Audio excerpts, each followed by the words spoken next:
Hello नमस्कार। आज का हमारा टॉपिक है सर्वेक्षण विधि। इससे पहले हमने 4 विधियां कंप्लीट कर दी। आप पिछले वीडियो में जाकर देख सकते हैं। हम सामाजिक की शिक्षण विधियां पढ़ रहे हैं। सर्वेक्षण विधि सामाजिक अध्ययन में यह विधि भूगोल शिक्षण में अनिवार्य होती है और इस विधि का उपयोग करने के लिए एक शिक्षक सर्वे कार्य हेतु किसी गाँव का चुनाव करता है और अपने बालकों को उस गाँव तक ले जाता है और बालकों को अलग अलग दल बना देता है और उन्हें अलग अलग कार्यों को करने के लिए कार्य सौंप देता है। प्रत्येक दल अपने अपने तरीके से सामाजिक, धार्मिक, राजनीतिक और आर्थिक एवं व्यावसायिक गतिविधियों से संबंधित जानकारियों को एकत्रित करते हैं तथा शिक्षक उस गांव के इतिहास को जानने का प्रयास करता है। सभी दलों के लोग जब अपने अपने तरीके से सर्वे पूरा करते हैं तो उसके बाद शिक्षक स्वयं सभी के सर्वे का सम्मिलित करते हुए निष्कर्ष प्राप्त करता है। सर्वे को फाइल करते समय उस गांव का नज़रिया नक्शा भी तैयार करके लगाया जाता है। सर्वेक्षण विधि के गुण हैं। ये विधि मनोवैज्ञानिक विधि है, बालकों को स्थायी ज्ञान प्रदान करती है और इस विधि के द्वारा बालकों में सहयोग, सहकारिता और सहानुभूति विशेषताओं का जन्म होता है। इस विधि के दोष है, ये समय धन अधिक खर्च होता है और योग्य शिक्षकों का अभाव है। शिक्षक से निष्कर्ष बनाती है और शिक्षकों को निष्क्रिय बनाती है ये विधि, क्योंकि शिक्षक सर्वेक्षण करते समय घूमते हैं और सर्वे भी करते हैं लेकिन ये निष्क्रिय होते हैं और ये विधि कई बार अशुद्ध ज्ञान प्रदान कर देती है। इस विधि में शिक्षक निष्क्रिय रहते हैं क्योंकि बालक ही सर्वे करते हैं दल बनाकर।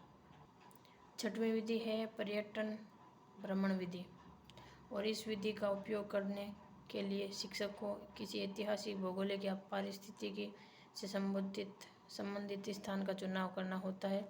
फिर विद्यार्थियों को वहां तक ले जाया जाता है और विद्यार्थी प्रत्यक्ष अनुभव के द्वारा उस परिवेश का ज्ञान प्राप्त करते हैं। तो पर्यटन विधि के गुण हैं। ये विधि प्रत्यक्ष अनुभव पर बल देती है, यह स्थायी ज्ञान प्रदान करती है और ये विधि विद्यार्थियों में पर्यावरण से संबंधित समझ को विकसित करती है। और पर्यटन विधि के दोष हैं, समय व धन अधिक खर्च होता है और इस विधि के उपयोग से दुर्घटना का भय भी बना रहता है और ये विधि बालकों में अनुशासनहीनता का जन्म देती है। सातवीं विधि है समस्या समाधान विधि।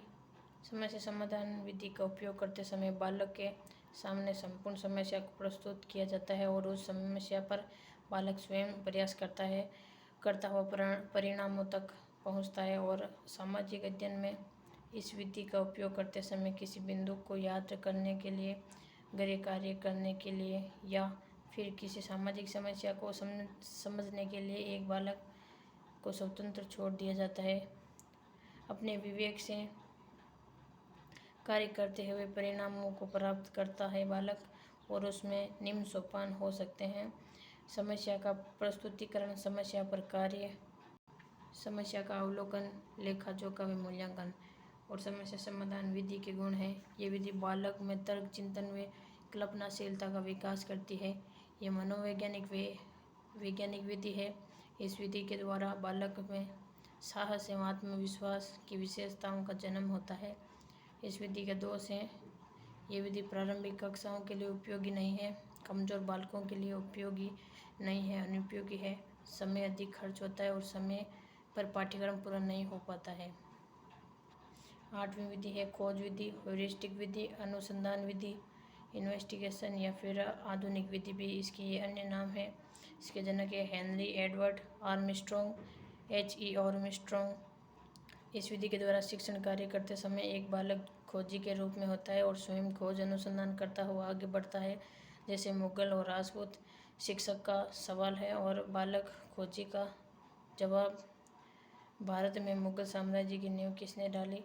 तो बाबर ने कब व किस युद्ध में एक मेवाड़ी सरदार से हार स्वीकार की थी? तो इसका आंसर है बयाना का युद्ध। मेवाड़ी सरदार से हार स्वीकार फरवरी 1527 में राणा सांगा। मेवाड़ के महाराणा प्रताप ने अपने पुत्र के द्वारा अपहरण की गई किसकी बेगम का? इस विधि गुण, ये विधि मनोवैज्ञानिक है और इस विधि के द्वारा बालकों में खोज अनुसंधान की प्रवृत्तियों का जन्म होता है।